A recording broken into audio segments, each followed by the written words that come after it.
Our catechism questions for older kids this week focus on what we would call divine providence, right? God our Father providing good things for us.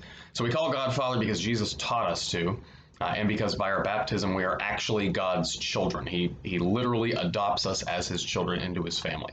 That's a cool concept to stop and think about, especially if you're adopted and you kind of know what that feels like, or as parents, if you've gone through the adoption process. God actually chooses us to be his children, and then he takes care of us. Right. Sometimes you don't feel like God is taking care of you or he's looking out for you or whatnot. It's interesting to think about this. If God ever forgot about you, you would cease to exist. So you exist right now because you are actively in the mind of God, in the mind and heart of God.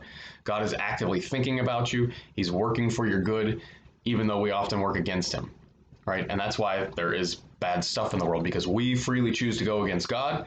And as C.S. Lewis once said, God pays us the intolerable compliment that he actually takes our freedom seriously. God could just swoop in and say, no, bad decision, we're not going to do that, we're not going to let you do that, won't let you go down that road. It's not what he does. He's a parent who allows us to experience the natural consequences of our choices, and then he works with us through those to try to bring about a greater good. And that's ultimately why there is still evil in the world, because I choose dumb things and the natural consequences are bad for me, but God is strong enough to take those bad consequences and use them for good.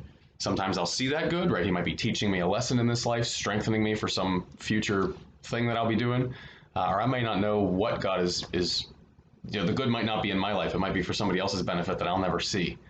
But that's the strength of God, not that he stops the bad stuff from happening, but that he can use the bad stuff to bring about an ultimate good.